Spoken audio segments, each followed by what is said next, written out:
ಮೂಡಣ ನೇಸರ ಹೊರ ಬರಲು ಕಿರಣವ ತರಲು ನನ್ನ ಮಾನವದು ಅರಳಿದೆ. ಚಿಪ್ಪಿನ ಮುತ್ತಿನ ಮಣಿಗಳು ಥಳಥಳಿಸಲು ನನ್ನ ಕಣ್ಣುಗಳು ತೆರೆದಿವೆ. ಓಹೋ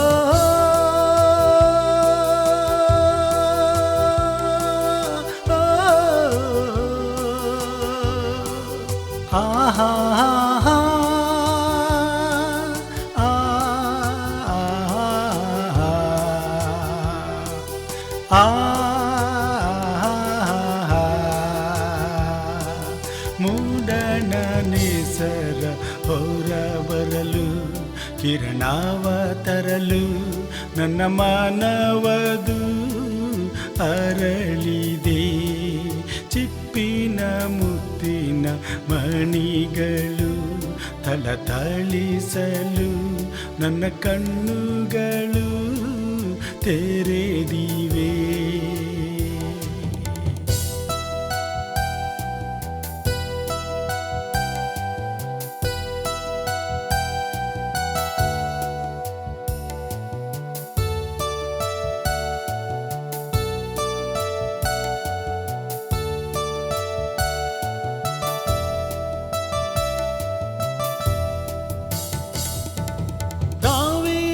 ವಂಶದ ಸುರನು ಬೆಳಕನ್ನು ಚೆಲ್ಲಿರಲು ತನ್ನ ವಾಕ್ಯದ ಮುತ್ತಿನ ಮಣಿಗಳ ಲೋಕಕ್ಕೆ ತಂದಿರಲು. ದಾವೀದ ವಂಶದ ಆಸುರನು ಬೆಳಕನ್ನು ಚೆಲ್ಲಿರಲು ತನ್ನ ವಾಕ್ಯದ ಮುತ್ತಿನ ಮಣಿಗಳ ಲೋಕಕ್ಕೆ ತಂದಿರಲು. ಅದನ್ನು ನೋಡಲು ಕೇಳಲು ನೋಡಲು ಕೇಳಲು ಹಂಬಲವ ತುಂಬಿ ಮೂಡಣ ನೇಸರ ಹೊರ ಬರಲು ಕಿರಣವ ತರಲು ನನ್ನ ಮಾನವದು ಅರಳಿದೆ. ಚಿಪ್ಪಿನ ಮುತ್ತಿನ ಮಣಿಗಳು ಥಳಥಳಿಸಲು ನನ್ನ ಕಣ್ಣುಗಳು ತೆರೆದಿವೆ.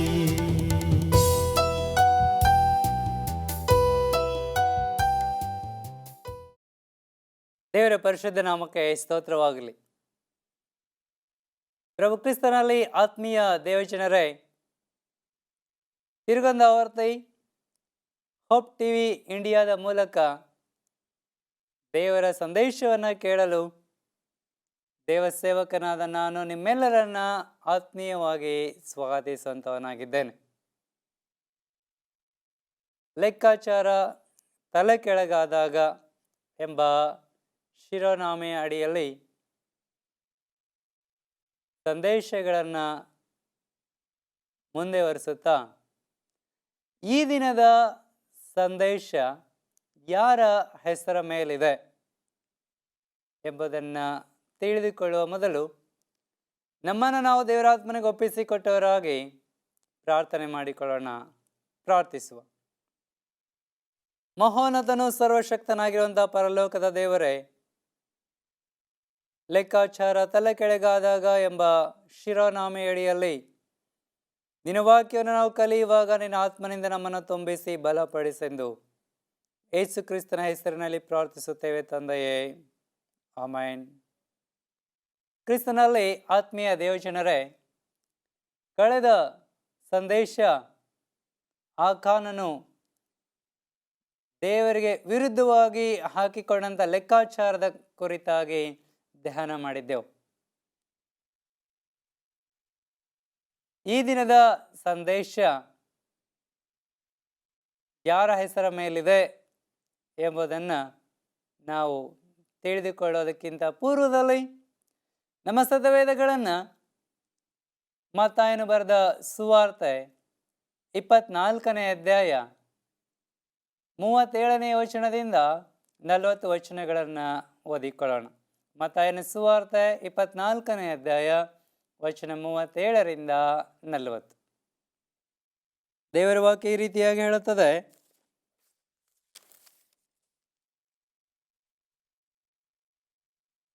ನೋಹನ ದಿವಸಗಳು ಹೇಗಿದ್ದವೋ ಹಾಗೆಯೇ ಮನುಷ್ಯಕುಮಾರನ ಪ್ರತ್ಯಕ್ಷತೆಯು ಇರುವುದು. ಹೇಗೆಂದರೆ, ಜಲಪ್ರಳಯಕ್ಕೆ ಮುಂಚಿನ ದಿನಗಳಲ್ಲಿ ನೋಹನು ನಾವೆಯಲ್ಲಿ ಸೇರಿದ ದಿನದ ತನಕ ಜನರು ಉಣ್ಣುತ್ತಾ ಕುಡಿಯುತ್ತಾ ಮದುವೆ ಮಾಡಿಕೊಡುತ್ತಾ ಇದ್ದು, ಪ್ರಳಯದ ನೀರು ಬಂದು ಎಲ್ಲರನ್ನ ಬಡುಕೊಂಡು ಹೋಗುವ ತನಕ ಏನೂ ತಿಳಿದೇ ಇದ್ದರಲ್ಲ. ಅದರಂತೆ ಮನುಷ್ಯಕುಮಾರನು ಪ್ರತ್ಯಕ್ಷನಾಗುವ ಕಾಲದಲ್ಲಿಯೂ ಇರುವುದು. ಆವಾಗ ಇಬ್ಬರು ಹೊಲದಲ್ಲಿರುವರು, ಒಬ್ಬನು ತೆಗೆದುಕೊಳ್ಳಲ್ಪಡುವನು, ಒಬ್ಬನು ಬಿಡಲ್ಪಡುವನು ಎಂಬುವಂಥದ್ದು.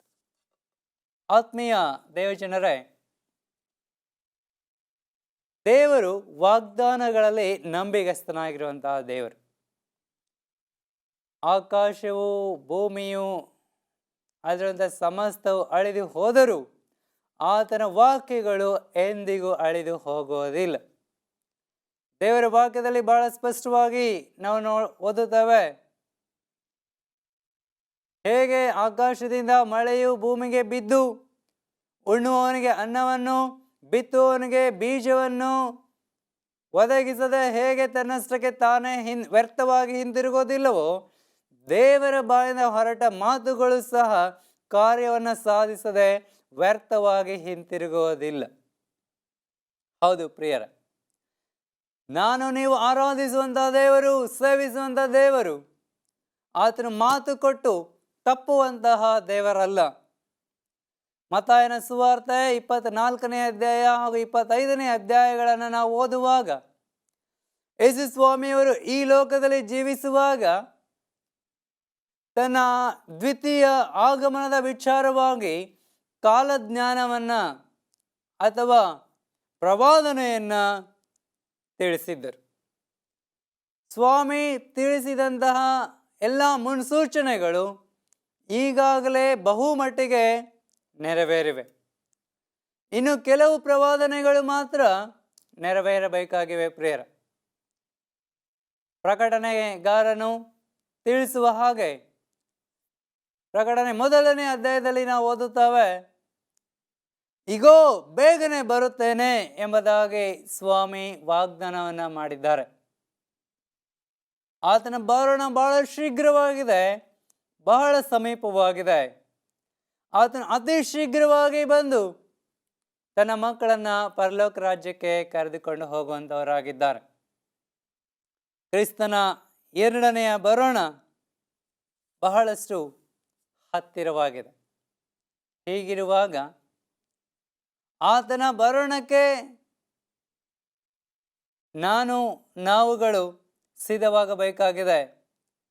ಯಾವ ರೀತಿಯಾದಂಥ ಸಿದ್ಧತೆಗಳನ್ನು ನಾವು ಮಾಡಿಕೊಳ್ತಾ ಇದ್ದಾವೆ, ಇವತ್ತು ನಮ್ಮನ್ನು ನಾವು ಪರೀಕ್ಷಿಸಿಕೊಳ್ಳಬೇಕಾಗಿದೆ. ಹೇಗೆಂದರೆ, ವೇದವಾಕ್ಯದಲ್ಲಿ ನಾವು ಓದಿದ ಹಾಗೆ ನೋಹನ ಕಾಲದಲ್ಲಿ ಇದ್ದಂಥ ಜನರ ಲೆಕ್ಕಾಚಾರ ಏನಾಗಿತ್ತು, ಅವರು ಯಾವ ರೀತಿಯಾಗಿ ಯೋಜನೆ ಮಾಡ್ತಾ ಇದ್ದರು, ಯೋಜನೆಗಳನ್ನು ಹಾಕಿಕೊಳ್ತಾ ಇದ್ದರು ಎಂಬ ಎಚ್ಚರಿಕೆಯ ಮಾತುಗಳು ಸತ್ಯವೇದದಲ್ಲಿ ನಮಗೆ ಕೊಡಲ್ಪಟ್ಟಿದೆ. ಪ್ರಿಯರೇ, 1 ಪೇತ್ರನ ಪತ್ರಿಕೆಯಲ್ಲಿ ಪೇತ್ರನು ಸಹ ಈ ವಿಚಾರವಾಗಿ ನಿಮ್ಮ ಮನಸ್ಸುಗಳು ಸ್ಥಿರವಾಗಿರಲಿ ಎಂಬುದಾಗಿ 1 ಪೇತ್ರನ ಪುಸ್ತಕ 1ನೇ ಅಧ್ಯಾಯ 13ನೆಯ ವಚನದಲ್ಲಿ ಸ್ಪಷ್ಟವಾಗಿ ತಿಳಿಸುವಂಥವನಾಗಿದ್ದಾನೆ. ನಿಮ್ಮ ಮನಸ್ಸುಗಳನ್ನು ಸ್ಥಿರವಾಗಿಟ್ಟುಕೊಳ್ಳಿರಿ, ಕ್ರಿಸ್ತನ ಆಗಮನ ಅದು ಬೇಗನೆ ಸಂಭವಿಸುವಂಥದ್ದಾಗಿದೆ ಎಂಬುದಾಗಿ ಪೇತ್ರನು ನಮಗೆ ಎಚ್ಚರಿಕೆಯನ್ನು ಕೊಡುವಾತನಾಗಿದ್ದಾನೆ.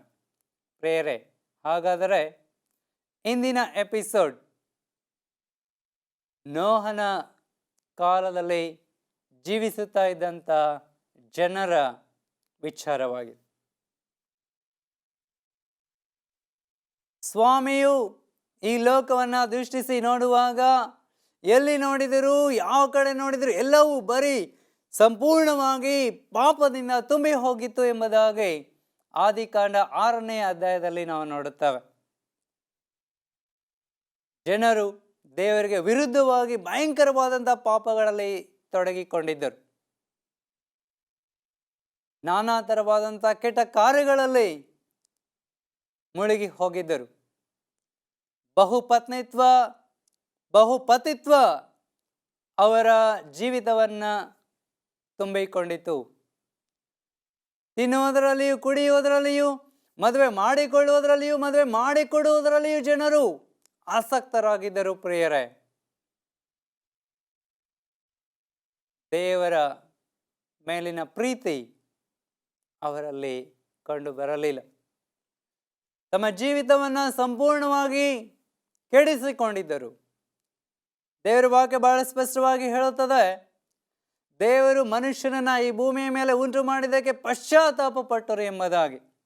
ಅಂದರೆ ಸುಮ್ಮನೆ ಆಲೋಚನೆ ಮಾಡಿ, ಮನುಷ್ಯನ ಆಲೋಚನೆಗಳು, ಮನುಷ್ಯನ ಕೃತ್ಯಗಳು ಎಷ್ಟು ಕ್ರೂರವಾಗಿದ್ದವು, ಎಷ್ಟು ಕೆಟ್ಟವುಗಳಾಗಿದ್ದವು, ದೇವರ ಮನಸ್ಸಿಗೆ ಎಷ್ಟು ಘಾಸಿಯನ್ನು ಉಂಟು ಮಾಡುವಂತಹ ಆಲೋಚನೆಗಳು, ಕೃತ್ಯಗಳು ಆಗಿದ್ದವು ಎಂಬುದಾಗಿ. ಪ್ರಿಯರೇ, ಹೀಗಿರುವಾಗ ದೇವರು ಲೋಕವನ್ನು ಪರೀಕ್ಷಿಸುವಾಗ, ಪರಿಶೋಧಿಸುವಾಗ, ಆತನು ಈ ಭೂಮಿಯ ಮೇಲೆ ನೀತಿವಂತನಾದಂಥ ಒಬ್ಬ ವ್ಯಕ್ತಿಯನ್ನು ಆತನ ಕಂಡ. ಪ್ರಿಯರೇ, ಈ ಲೋಕವನ್ನು ಪರೀಕ್ಷಿಸುವಾಗ ನೀತಿವಂತನಾದಂಥ ವ್ಯಕ್ತಿ ನೋಹನು ಆಗಿದ್ದು, ಆ ನೋಹನು ದೇವರ ಭಯಭಕ್ತಿಯಲ್ಲಿ ಆತನು ಜೀವಿಸುತ್ತಾ ಇದ್ದನು. ನೀತಿಯುಳ್ಳ ಜೀವಿತವನ್ನು ಆತನು ಜೀವಿಸುತ್ತಾ ಇದ್ದನು. ದೇವರು ನೋಹನನ್ನು ಕರೆದು ಆತನಿಗೆ ನಾವೆಯನ್ನು ಕಟ್ಟುವುದಕ್ಕೆ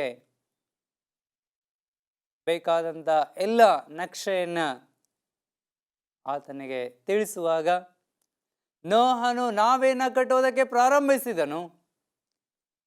120 ವರ್ಷಗಳ ಸಮಯ, ಸುದೀರ್ಘ ಕಾಲ ಆತನು ನಾವೇನ ಕಟ್ಟುವುದರ ಜೊತೆಗೆ ತನ್ನ ಕಾಲದ ಎಲ್ಲ ಜನರಿಗೆ ಸತ್ಯವನ್ನ ಆತನು ತಿಳಿಸುತ್ತಾ ಇದ್ದನು. ದೇವರ ಬರೋಣ, ದೇವರ ನ್ಯಾಯ ತೀರ್ಪಿನ ಸಮಯ ಸಮೀಪವಾಗಿದೆ. ದೇವರು ಈ ಭೂಮಿಯನ್ನ ಜಲಪ್ರಳಯದಿಂದ ನಾಶ ಮಾಡಲಿಕ್ಕೆ ಹೋಗ್ತಾ ಇದ್ದಾರೆ. ಮಳೆ ಸುರಿಸಲ್ಪಡುತ್ತೆ. ನೀವೆಲ್ಲರೂ ದೇವರ ಕಡೆಗೆ ತಿರುಗಿಕೊಳ್ಳಿರಿ. ನೀವು ಮಾಡ್ತಾ ಇದ್ದಂಥ ಎಲ್ಲ ಪಾಪದ ಕೃತ್ಯಗಳನ್ನು ಬಿಡಿರಿ, ದೇವರನ್ನ ಅಂಗೀಕರಿಸಿಕೊಳ್ಳಿರಿ ಎಂಬುದಾಗಿ ಆತನ ಅವರಿಗೆ ಸಾರುತ್ತಾ ಇದ್ದನು.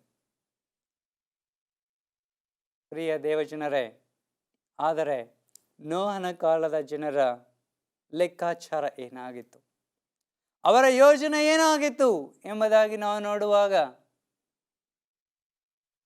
ಆ ಜನರು ದೇವರ ವಾಕ್ಯವನ್ನ, ದೇವರ ವಾಗ್ದಾನವನ್ನ ನೋಹನ ಮೂಲಕವಾಗಿ ದೇವರು ಪದೇ ಪದೇ ಈ ವಿಚಾರವನ್ನ ಅವರಿಗೆ ತಿಳಿಸಿದಾಗ್ಯೂ ಅವರು ಅದನ್ನು ನಂಬಲಿಲ್ಲ,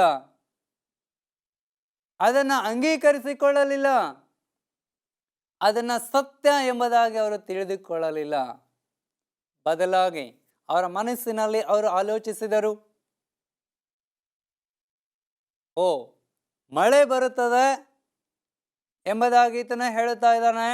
ಮಳೆ ಎಂದರೆ ಏನು ಎಂಬುದೇ ಅವರಿಗೆ ಗೊತ್ತಿರಲಿಲ್ಲ. ಪ್ರಿಯರ, ಹೀಗಿರೋದರಿಂದ ಅವರು ತಮ್ಮ ಮನಸ್ಸಿನಲ್ಲಿ ನಿರ್ಧರಿಸಿದರು, ಯಾವ ಮಳೆನೂ ಇಲ್ಲ, ಈ ಭೂಮಿಗೆ ಜಲಪ್ರಳಯ ಆಗೋದೂ ಇಲ್ಲ, ನಾವು ಇದೇ ರೀತಿಯಾಗಿ ಅನೇಕ ವರ್ಷಗಳ ಕಾಲ ನಾವು ಜೀವಿಸುತ್ತಾ ಹೋಗ್ತೇವೆ,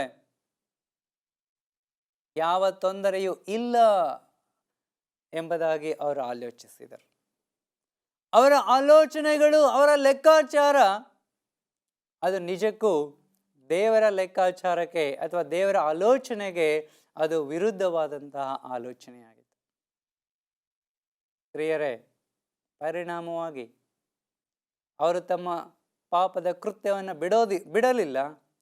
ಅವರು ದೇವರ ಕಡೆಗೆ ತಿರುಗಿಕೊಳ್ಳಲಿಲ್ಲ.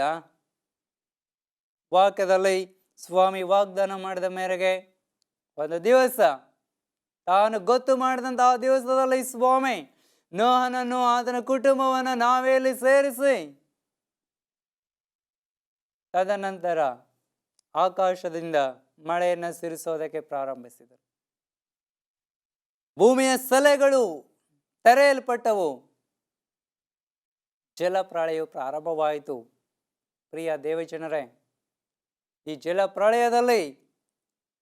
ಜಲಪ್ರಳಯ ಪ್ರಾರಂಭವಾದ ಮೇಲೆ ಜನರಿಗೆ ತಮ್ಮ ಆಲೋಚನೆಗಳು, ತಮ್ಮ ಯೋಜನೆಗಳು, ತಮ್ಮ ಲೆಕ್ಕಾಚಾರ ತಪ್ಪಾಗಿದೆ, ಅದು ತಲೆ ಕೆಳಗಾಗಿದೆ ಎಂಬುದನ್ನು ಅವರು ತಿಳಿದುಕೊಂಡರು. ಅದಕ್ಕೂ ಮೊದಲು ನೋಹನನ್ನು ಹಾಸ್ಯ ಮಾಡುವಂಥವರಾಗಿದ್ದರು. ಆದರೆ ಯಾವಾಗ ದೇವರ ವಾಗ್ದಾನ ನೆರವೇರಿಸಲ್ಪಡ್ತೋ ಆವಾಗ ಅವರಿಗೆ ಮನದಟ್ಟಾಯಿತು, ತಮ್ಮ ಯೋಜನೆಗಳು ಅದು ದೇವರ ಯೋಜನೆಗಳಲ್ಲ, ತಮ್ಮ ಲೆಕ್ಕಾಚಾರ ದೇವರ ಲೆಕ್ಕಾಚಾರ ಅಲ್ಲ ಎಂಬಂತ ಅಂಶ ಅವರ ಮನಸ್ಸಿಗೆ ಮುಟ್ಟಿತು. ಆದರೆ ಸಮಯ ಮೀರಿ ಹೋಗಿತ್ತು ಪ್ರಿಯ, ಸಮಯ ಮೀರಿ ಹೋಗಿತ್ತು. ಪರಿಣಾಮವಾಗಿ ಅವರು ನೋಹನ ನಾವೆಯ ಬಾಗಿಲನ್ನು ತಟ್ಟುವಾಗ್ಯೂ ಅವರಿಗೆ ಬಾಗಿಲು ತೆರೆಯಲ್ಪಡಲಿಲ್ಲ. ಯಾಕೆ ಎಂದರೆ ದೇವರೇ ಸ್ವತಃ ಆ ನೋಹನ ನಾವೆಯ ಬಾಗಿಲನ್ನು ಮುಚ್ಚಿಬಿಟ್ಟಿದ್ದರು. ಆತ್ಮೀಯ ದೇವಜನರೇ, ಸ್ವಾಮಿಯವರು ತನ್ನ ಎರಡನೆಯ ಆಗಮನದ ವಿಚಾರವಾಗಿ ಬಹಳಷ್ಟು ಎಚ್ಚರಿಕೆಯ ಸಂದೇಶಗಳನ್ನು ನೀಡಿದ್ದಾರೆ. ಪ್ರವಾದನಾ ಪುಸ್ತಕಗಳಲ್ಲಿ ಬಹಳಷ್ಟು ಸಂಗತಿಗಳನ್ನು, ಅನೇಕ ಘಟನೆಗಳನ್ನು, ಸೂಚನೆಗಳನ್ನು, ಚಿಹ್ನೆಗಳನ್ನು ಸ್ವಾಮಿ ತಿಳಿಸಿದ್ದಾರೆ. ಆದರೆ ಆತನ ಬರಣಕ್ಕೆ ನಿಮ್ಮ ಸಿದ್ಧತೆ ಎಷ್ಟರ ಮಟ್ಟಿಗಿದೆ? ನೀವು ಆತನ ಬರಣಕ್ಕೆ ಸಿದ್ಧರಾಗುತ್ತಾ ಇದ್ದೀರೋ? ನಿಮ್ಮನ್ನು ಪರೀಕ್ಷಿಸಿಕೊಳ್ಳುವಂಥದ್ದು ಬಹಳ ಅವಶ್ಯವಾಗಿದೆ. ಯಾಕೆಂದರೆ 2 ಪೇತ್ರ ಪುಸ್ತಕ 3ನೇ ಅಧ್ಯಾಯ 3ರಿಂದ 7 ವಚನಗಳನ್ನು ಓದುವಾಗ ಅಲ್ಲಿ ಪೇತ್ರನು ಈ ರೀತಿಯಾಗಿ ಎಚ್ಚರಿಕೆಯನ್ನ ಕೊಡುವಾತನಾಗಿದ್ದಾನೆ.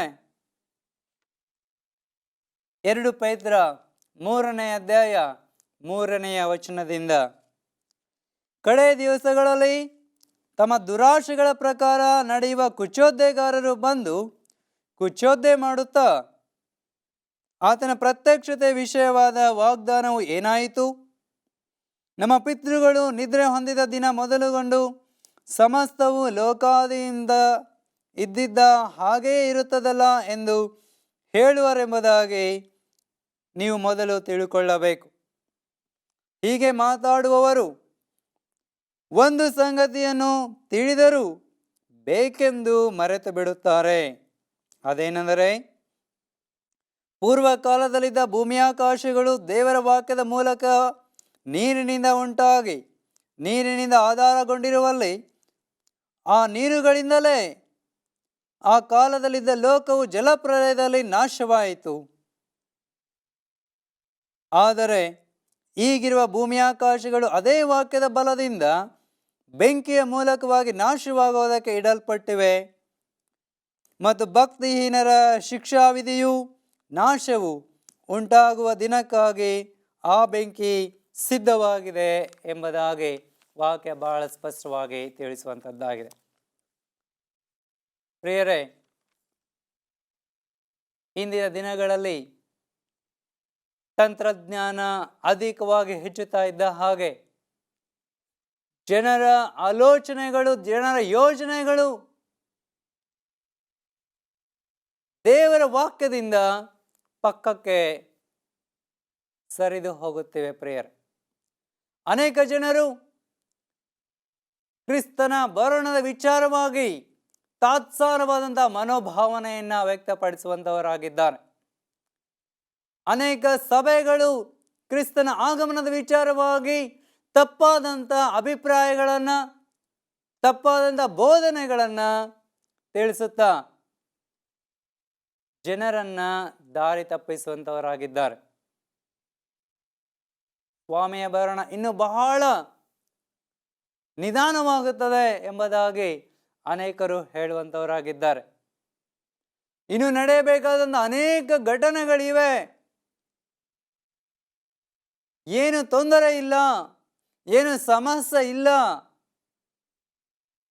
ಕ್ರಿಸ್ತನ ಬರೋಣ ಇನ್ನೂ ನಿಧಾನವಾಗುತ್ತದೆ ಎಂಬುದಾಗಿ ಜನರು ಯೋಚಿಸುವಂತವರಾಗಿದ್ದಾರೆ. ಆದರೆ ದೇವರ ವಾಕ್ಯ ನಮಗೆ ಬಹಳ ಸ್ಪಷ್ಟವಾಗಿ ತಿಳಿಸುತ್ತದೆ, ಇಗೋ ಬೇಗನೆ ಬರುತ್ತೇನೆ, ರಾತ್ರಿ ಜಾವದಲ್ಲಿ ಕಳ್ಳನು ಬರುವಂತೆ ಬರುತ್ತೇನೆ ಎಂಬುದಾಗಿ ಸ್ವಾಮಿ ಸ್ಪಷ್ಟವಾಗಿ ತಿಳಿಸುವಂತವರಾಗಿದ್ದಾರೆ. ಕಳ್ಳನು ಬರುವಂತೆ ಬರುತ್ತೇನೆ ಎಂಬುದರ ಅರ್ಥ ರಹಸ್ಯವಾಗಿ ಸ್ವಾಮಿ ಬಂದು ತನ್ನ ಮಕ್ಕಳನ್ನ ಪರಲೋಕಕ್ಕೆ ಕರೆದುಕೊಂಡು ಹೋಗುತ್ತಾರೆ ಎಂಬುದಲ್ಲ, ಬದಲಾಗಿ ಆತನ ಬರೋಣದ ಸಮಯವಾಗಲಿ ಆ ದಿನವಾಗಲಿ ಯಾರಿಗೂ ಗೊತ್ತಿಲ್ಲ, ಯಾರು ಸಹ ಅದನ್ನು ತಿಳಿದಿಲ್ಲ. ಆತನ ಬರೋಣದ ದಿವಸ ಪಕ್ಕನೆ ಉರುಳಿನೋಪಾದಿಯಲ್ಲಿ ಬರುವಂಥದ್ದಾಗಿದೆ ಎಂಬುದನ್ನ ಸ್ವಾಮಿ ಬಹಳ ಸ್ಪಷ್ಟವಾಗಿ ತಿಳಿಸುವಂತವರಾಗಿದ್ದಾರೆ. ಆತ್ಮೀಯ ದೇವಜನರೇ, ಸ್ವಾಮಿಯ ಬರೋಣದಕ್ಕಿಂತ ಮುಂಚೆ ಬಹಳಷ್ಟು ಮೋಸಕರವಾದಂತಹ ಘಟನೆಗಳು, ಮೋಸಕರವಾದಂತಹ ಸಂದೇಶಗಳು, ಮೋಸಕರವಾದಂತಹ ತತ್ವಗಳು ಸಮಾಜದಲ್ಲಿ, ಕ್ರೈಸ್ತಿಯ ಜೀವಿತದಲ್ಲಿ, ಕ್ರೈಸ್ತಿಯ ಜನರಲ್ಲಿ ತುಂಬಿಕೊಳ್ಳುವಂಥವುಗಳಾಗಿವೆ. ಪ್ರಿಯರೇ, ಸಮಾಧಾನ ಸಮಾಧಾನ ಎಂಬುದಾಗಿ ಜನರು ದೇವರ ಮಕ್ಕಳನ್ನ ಆತನ ಆಗಮನಕ್ಕೆ ಸಿದ್ಧಪಡಿಸದೆ ದೇವರ ಆದುಕೊಂಡವರನ್ನು ಸಹ ಸೈತಾನನು ಮೋಸಗೊಳಿಸಿ, ಅನೇಕ ಬೋಧಕರುಗಳನ್ನು ಉಪಯೋಗಿಸಿಕೊಂಡು ಸೈತಾನನು ಮೋಸಗೊಳಿಸುವಂತವನಾಗಿದ್ದಾನೆ. ಎಚ್ಚರವಾಗಿರೋಣ, ಎಚ್ಚರಿಕೆಯಿಂದ ಇರೋಣ. ನೋಹನ ಕಾಲದ ಜನರಂತೆ ನಿಮ್ಮ ಆಲೋಚನೆಗಳು ಇರೋದು ಬೇಡ. ಲೋಟನ ಜೀವಿತವನ್ನು ನೋಡುವಾಗ ಆತನು ಬೆಂಕಿಯಿಂದ ಈ ಪಟ್ಟಣ ನಾಶವಾಗುತ್ತದೆ ಎಂಬುದಾಗಿ ಎಚ್ಚರಿಕೆ ಕೊಟ್ಟಿದ್ದಾಗ್ಯೂ ಜನರು ಆತನ ಎಚ್ಚರಿಕೆಯನ್ನು ಸ್ವೀಕರಿಸಲಿಲ್ಲ. ಪ್ರಿಯರೇ, ಪರಿಣಾಮವಾಗಿ ಸೊದೋಮ್ ಗೊಮೋರ ಪಟ್ಟಣವು ಬೆಂಕಿಯಿಂದ ಸುಡಲ್ಪಟ್ಟು ನಾಶವಾಯಿತು. ಲೋಟನು ಮತ್ತು ಆತನ ಕುಟುಂಬ ರಕ್ಷಿಸಲ್ಪಟ್ಟಿತು.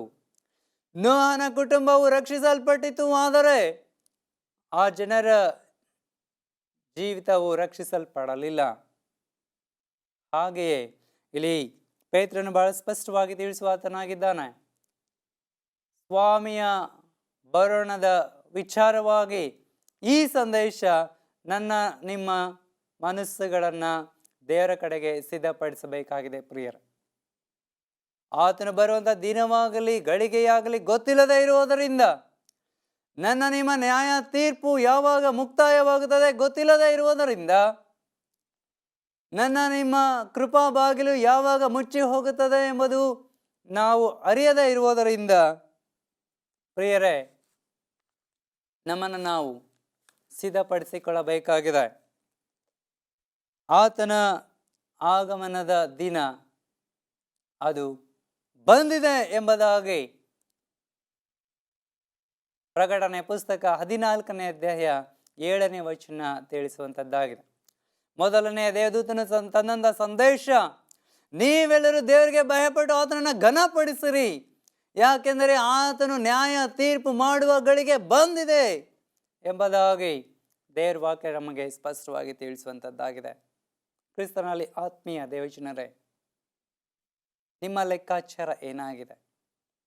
ಇನ್ನು ಲೋಕದ ಆಡಂಬರದಲ್ಲಿ ಸಿಕ್ಕಿಕೊಂಡು ಲೋಕದ ವೈಭೋಗವನ್ನು ಅನುಭೋಗಿಸುತ್ತಾ ಇನ್ನು ನಾನಾ ಥರವಾದಂಥ ಲೌಕಿಕ ಜೀವಿತಕ್ಕೆ ಸಂಬಂಧಪಟ್ಟಂಥ ಕನಸುಗಳನ್ನು ಕಟ್ಟಿಕೊಂಡು ಈ ಲೋಕದ ಡಂಬಾಚಾರದಲ್ಲಿ ಸಿಲುಕಿಕೊಂಡು ಈ ಲೋಕದ ನಡವಳಿಕೆಗೆ ತಕ್ಕ ಹಾಗೆ ನಿಮ್ಮ ಜೀವಿತಗಳನ್ನು ಇಟ್ಟುಕೊಂಡು ಲೌಕಿಕ ಜೀವಿತವನ್ನು ನೀವು ಜೀವಿಸುತ್ತಾ ಇದ್ದೀರೋ, ದೇವರ ವಾಕ್ಯ ನಿಮ್ಮನ್ನು ಎಚ್ಚರಿಸುವಂಥದ್ದಾಗಿದೆ. ನೋಹನ ಕಾಲದ ಜನರ ಆಲೋಚನೆಗಳ ಪ್ರಕಾರ ನಿಮ್ಮ ಆಲೋಚನೆಗಳು ಇರದೆ, ಆ ಲೆಕ್ಕಾಚಾರವನ್ನು ಹಾಕಿಕೊಳ್ಳದೆ ಕ್ರಿಸ್ತನ ಬರೋಣಕ್ಕೆ ಸಿದ್ಧರಾಗೋಣ ಪ್ರಿಯರೇ. ಆತನು ಬಹಳ ಬೇಗನೆ ಬರುತ್ತಾನೆ, ನಮ್ಮನ್ನು ಆ ಪರಲೋಕ ರಾಜ್ಯಕ್ಕೆ ಕರೆದುಕೊಂಡು ಹೋಗುವಂಥವನಾಗಿದ್ದಾನೆ. ಆತನ ಪರಲೋಕ ರಾಜ್ಯಕ್ಕೆ ಹೋಗಲು ನೀವು ಸಿದ್ಧರಾಗಿದ್ದೀರೋ ಅಥವಾ ಸಿದ್ಧತೆಯನ್ನು ಮಾಡಿಕೊಳ್ಳುತ್ತಾ ಇದ್ದೀರೋ? ಪ್ರಿಯರೇ, ನೆನೆಸದ ಗಳಿಗೆಯಲ್ಲಿ ಮನುಷ್ಯ ಕುಮಾರನು ಬರುತ್ತಾನೆ. ಆದುದರಿಂದ ಎಚ್ಚರವಾಗಿರೋಣ. ನಮ್ಮ ಲೆಕ್ಕಾಚಾರ ದೇವರ ಚಿತ್ತಕ್ಕೆ ಅನುಸಾರವಾಗಿರಲಿ ಎಂಬುದಾಗಿ ಪ್ರಾರ್ಥಿಸೋಣ. ಪ್ರಾರ್ಥನೆ ಮಾಡುವ. ನಮ್ಮ ಪರಲೋಕದ ಸ್ವಾಮಿಯೇ, ನೋಹನ ಕಾಲದ ಜನರು ಹಾಗೂ ಲೋಟನ ಕಾಲದ ಜನರು ನಿನ್ನ ಎಚ್ಚರಿಕೆ ಸಂದೇಶವನ್ನು ತಿರಸ್ಕರಿಸಿ ಜಲಪ್ರಳಯದಲ್ಲಿಯೂ ಮತ್ತು ಬೆಂಕಿಯಲ್ಲಿಯೂ ನಾಶವಾದರು. ನಾವುಗಳು ಈ ಸಂದೇಶವನ್ನು ಕೇಳುವಂಥ ಈ ಜನರು ಹೀಗೆ ನಾಶವಾಗದಂತೆ ಈ ಎಚ್ಚರಿಕೆ ಸಂದೇಶವನ್ನು ಅರಿತುಕೊಂಡು ದಿನ ಬರೋಣಕ್ಕೆ ಸಿದ್ಧರಾಗಲು ಸಹಾಯ ಮಾಡು. ಯೇಸು ಕ್ರಿಸ್ತನ ಹೆಸರಿನಲ್ಲಿ ಪ್ರಾರ್ಥಿಸುತ್ತೇವೆ ತಂದೆಯೇ, ಆಮೆನ್. ಆತ್ಮೀಯ ದೇವಜನರೇ, ಹೋಪ್ ಟಿವಿ ಇಂಡಿಯಾದ ಮೂಲಕವಾಗಿ ದೇವರ ಸಂದೇಶವನ್ನು ಆಲಿಸುವಂಥ ನೀವು ಲೆಕ್ಕಾಚಾರ ತಲೆ ಕೆಳಗಾದಾಗ ಎಂಬ ಶೀರ್ಷಿಕೆ ಅಡಿಯಲ್ಲಿ ಮುಂದಿನ ಸಂದೇಶ ಯಾರ ಹೆಸರ ಮೇಲೆ ಇದೆ ಎಂಬುದನ್ನು ತಿಳಿದುಕೊಳ್ಳಲು ಹೋಪ್ ಟಿವಿ ಇಂಡಿಯಾ ಚಾನಲನ್ನು ವೀಕ್ಷಿಸುತ್ತಾ ಇರಿ. ದೇವರು ನಿಮ್ಮೆಲ್ಲರನ್ನು ಆಶೀರ್ವದಿಸಲಿ. ಆಮೆನ್.